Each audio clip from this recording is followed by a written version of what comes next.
Huawei P9 Lite.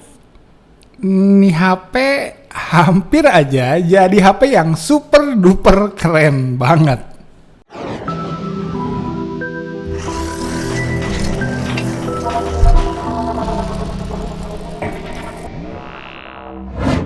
Halo guys, sorry ini videonya versi revisi. Jadi yang kemarin tuh ada kesalahan yang lumayan fatal. Alhasil harus diganti videonya biar informasinya nggak salah.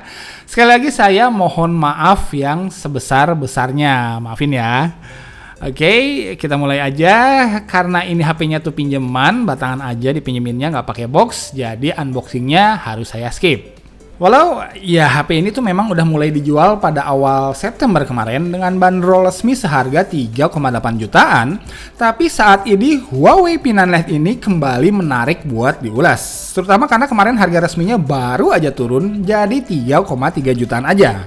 Itu harga resmi loh ya, jadi di pasar atau toko-toko online kamu bakal bisa nemuin yang harga barunya lebih murah dari itu kalau mau nyari.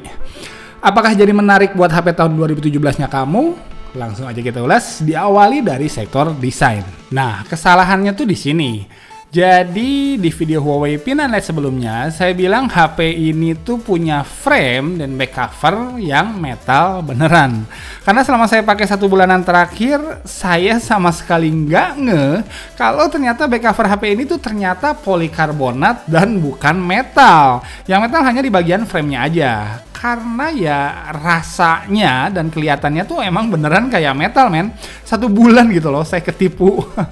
Tapi ya terima kasih buat teman-teman yang udah koreksi di kolom komentar. Jadi video revisi ini bisa saya buat. Jadinya alasan kekerenan desain P9 Lite ini berkurang 1 alasan. Alasannya jadi hanya 3, yaitu compact, atraktif, dan orisinil.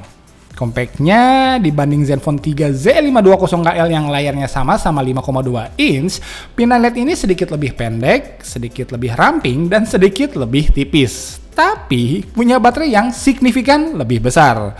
Atraktifnya tuh ya dibandingkan Galaxy Z7 Prime yang back covernya dengan framenya itu dibuat menyatu juga tanpa ornamen tambahan. P9 Lite ini antara back cover dengan framenya itu dibuat terpisah men. Ditambah lagi arsiran horizontal di sana sini yang membuat desainnya terlihat lebih atraktif. Orisinilnya ya itu desainnya tuh desain Huawei, nggak berkiblat ke iPhone atau Samsung Galaxy A series misalnya. Ditambah faktor-faktor pendukung kemudahan penggunaan seperti LED notifikasi, on-screen button, posisi tombol-tombol, posisi speaker, dan posisi kamera yang udah tepat menurut saya, bikin feel, looks, dan handling HP ini benar-benar nyaman diraba, nyaman di mata, dan nyaman dipakainya. Satu-satunya yang saya sayangkan adalah di posisi sensor fingerprintnya yang ada di punggung, bukan di depan bawah layar favorit saya. Jadi walaupun belum berpunggung real metal, tapi tetap secara overall, desain Huawei P9 Lite ini masuk dalam jajaran yang terbaik di kelas HP 3 jutaan.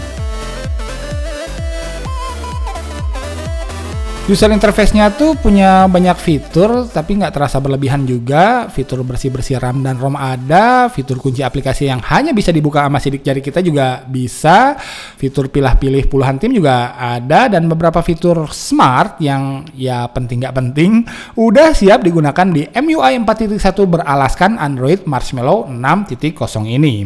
Interface dan animasinya pun well design, walau saya lebih prefer UI yang ada application drawernya sih. Tapi yang penting UI-nya tuh udah bilang cepat, multitaskingnya juga mantap, pas dipakai gaming juga nggak berasa berat, dan walau memori internalnya kalah dari para pesaingnya yang rata-rata udah berada di angka 32 GB, tapi MIUI membolehkan microSD untuk dijadikan sebagai memori utama. Mantap. So ya kembali, secara overall MIUI racikan Huawei ini udah sangat memuaskan buat saya. Gak ada informasi proteksi layarnya pakai apaan, dan gak juga pakai layar lengkung kaca 2,5D glass, yang artinya ada 2 alasan buat pasang tempered glass, oke? Tapi kinerja layarnya sendiri nggak ada masalah. Saturasi warna, tingkat kecerahan, dan responsivitasnya udah keren. Dan resolusinya udah Full HD. Nah, HP kelas menengah pakai layar Full HD. Agak-agak ngeri ya, karena bisa bikin lag pas dipakai gaming berat. Nah, kalau di sini langsung aja deh kita cek ke sektor hardware, oke? Dan ternyata lancar jaya. Yes, saya belum nemu game yang nge-lag sampai nggak nyaman dimainkan di Huawei P9 Lite ini. Saya tes game-game berat kayak Nova 3, Asphalt Extreme, dan Devilian. Semuanya lancar-lancar jaya-jaya dimainin di sini. Ditambah layarnya yang responsif, posisi dan kualitas speaker bodinya yang mantap, plus baterainya yang kebilang bisa diandalkan. Buat kamu-kamu para gamer selaten, udah saya kasih lampu hijau untuk bawa pulang Huawei P9 Lite ini dari toko HP langganan kamu. Dan terus terang ini adalah pertama kalinya saya ngejajal SoC besutan Huawei High Silicon Kirin. Jadi mungkin saya bakal agak panjang buat ulas kinerjanya. Nggak apa-apa ya. Oke, jadi selain clock speed dan jumlah core, hal-hal lain yang patut diperhatikan pada sebuah prosesor HP atau SoC bisa disebut juga. Yang pertama adalah GPU-nya, yang kedua modem LTE-nya, yang ketiga proses fabrikasinya, yang keempat jenis arsitektur ARM Cortex yang digunakan, dan yang kelima nggak lupa ISP atau Image Signal Prosesornya. Nah, bingung kan? Oke, kita mulai satu-satu. Dari GPU-nya dulu, yaitu sang penentu kinerja gaming. GPU Mali T830 MP2 yang digunakan udah kebilang GPU yang ya kekinian lah. Hasilnya ya seperti yang kita lihat sendiri, gaming seberat apapun lancar jaya bahkan di layar resolusi tinggi Full HD-nya Huawei P9 Lite ini. Yang kedua ada modem LTE, sang penentu kecepatan internet HP kita. High Silicon Kirin 650 ini udah dipasang modem LTE Cat6 yang kedepannya punya potensi internetan yang lebih cepat hingga 300 megabits per second. Dan ini ya jelas lebih mantap dari modem LTE Cat4 yang tertempel pada kebanyakan HP-HP kelas menengah lainnya. Yang ketiga dan keempat ada proses fabrikasi dan jenis arsitektur ARM Cortex yang digunakan. Kedua hal ini berkaitan dengan performa, efisiensi, suhu perangkat, dan optimalisasi baterai. Nah, sistem fabrikasi di High Silicon Kirin 650 ini udah kebilang canggih di 16 nanometer, nggak lagi pakai 20 nanometer atau 28 nanometer yang lebih jadul. Tapi arsitektur ARM Cortex yang digunakan masih octa-core Cortex A53. Belum ada unsur Cortex A57 atau bahkan A72 yang lebih canggih pada sebagian atau seluruh core-nya. Jadi ya walau masih pakai Cortex A53, performanya udah ngebut, suhunya udah adem dan baterainya juga udah lumayan awet, so ya no problem sih ya. Tapi masih ada satu lagi kekhawatiran saya dari High Silicon Kirin 650 ini, yaitu ISP-nya atau Image Signal Processor yang katanya racikan Huawei sendiri. Peran ISP ini bakal berdampak pada kualitas hasil kamera HP ini, tapi ya nantilah ya kita bahas di sektor kamera abis ini, oke? Setelah rentetan review positif dari tadi, sekarang saya punya 4 hal yang menurut saya ya seharusnya bisa diadain atau ya minimal jadi catatan buat seri P generasi berikutnya. Yaitu yang pertama, HP ini nggak support USB on the go. Lanjut yang kedua, nggak bisa pasang 2 kartu SIM bersamaan dengan micro SD karena tipe SIM tray-nya hybrid. Yang ketiga, kalau kamu mau surfing di jaringan 4G-nya Smartfren dan Bolt, hanya bisa via tethering dari modem 4G mereka, karena frekuensinya nggak mendukung.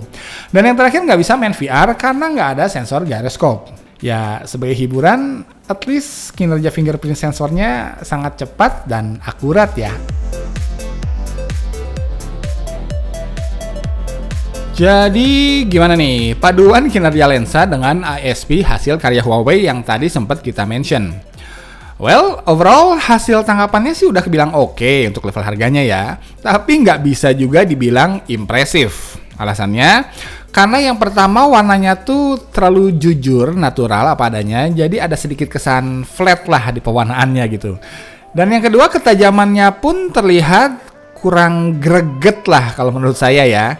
Dan yang ketiga, pas low light, resistensi terhadap noise-nya pun nilainya ya lumayan aja lah.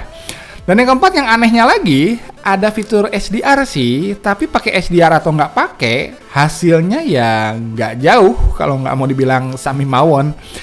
Nah, jadi kalau lihat 4 hal barusan, kelihatan kinerja ISP racikan Huawei ini kayaknya kinerjanya tuh santai ya. Karena hasil fotonya nggak banyak di boosting pada post processing atas pewarnaannya, atas ketajamannya, ataupun bersih-bersih noise pada pemotretan low light-nya. Jadi kameranya jelek dong.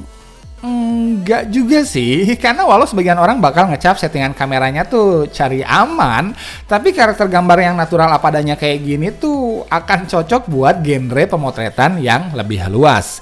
Kamera depannya juga udah kebilang jujur, walau udah pakai beauty mode, tapi tekstur wajah kita tuh masih kelihatan alami lah, jadi nggak terlalu nipu gitu beauty mode-nya. Nanti. Kan di iklannya katanya shoot like a pro, jadi iklannya bohong dong ya. Sekali lagi nggak bohong kok. Maksudnya shoot like a pro di sini, Huawei tuh udah nyediain banyak mode pemotretan yang bisa bikin hasil foto kita tuh kayak diambil pakai kamera profesional.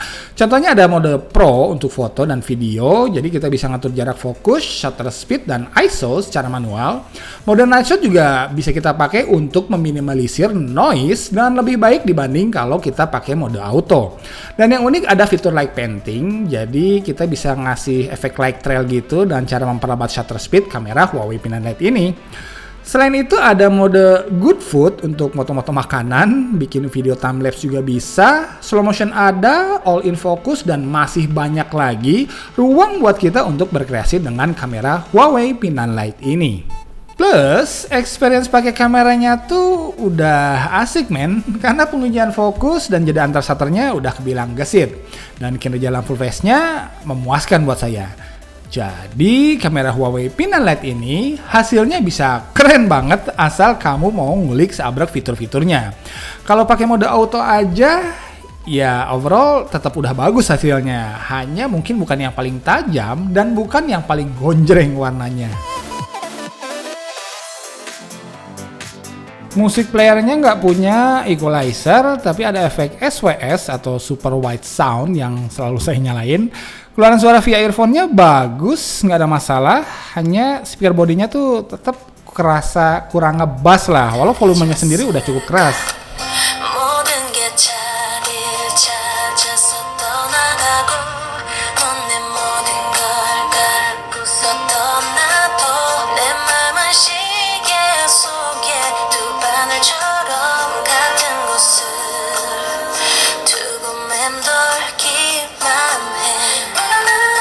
Jadi kesimpulannya simpel aja, HP ini tuh sangat-sangat saya rekomendasikan buat siapapun yang nggak butuh 4 hal aja.